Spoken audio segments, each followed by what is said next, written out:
Then a plowman said, "Speak to us of work." The prophet answered, saying, "You work that you may keep pace with the earth and the soul of the earth. For to be idle is to become a stranger unto the seasons, and to step out of life's procession that marches in majesty and proud submission towards the infinite.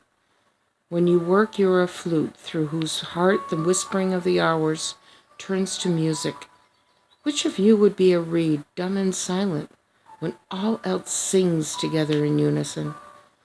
Always you have been told that work is a curse and labor a misfortune. But I say to you that when you work, you fulfill a part of earth's furthest dreams, assigned to you when that dream was born. And in keeping yourself with labor, you are in truth loving life. And to love life through labor is to be intimate with life's inmost secret. But if you, in your pain, call birth an affliction and the sport of the flesh a curse written upon your brow, then I answer that not, but the sweat of your brow shall wash away that which is written. You have been told also that life is darkness, and in your weariness you echo what was said by the weary.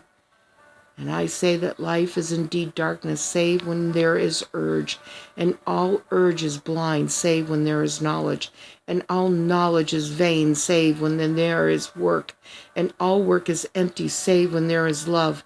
And when you work with love, you bind yourself to yourself, and to one another, and to God. And what is it to work with love? It is to weave the cloth with threads drawn from your heart, even as if you, beloved, were to wear that cloth. It is to build a house with affection, even as if your beloved were to dwell in that house. It is to sow seeds with tenderness and reap the harvest with joy, even as if your beloved were to eat the fruit. It is to charge all things you fashion with a breath of your own spirit, and to know that all the blessed dead are standing about you and watching. Often I have heard you say, as if speaking in sleep, he who works in marble and finds the shape of his own soul in the stone is nobler than he who plows the soil. And he who seizes the rainbow to lay it on a cloth in the likeness of man is more than he who makes the sandals for your feet. But I say, not in sleep, but in the over-wakefulness of noontide, that the wind speaks not more sweetly to the giant oaks than to the least of all the blades of grass.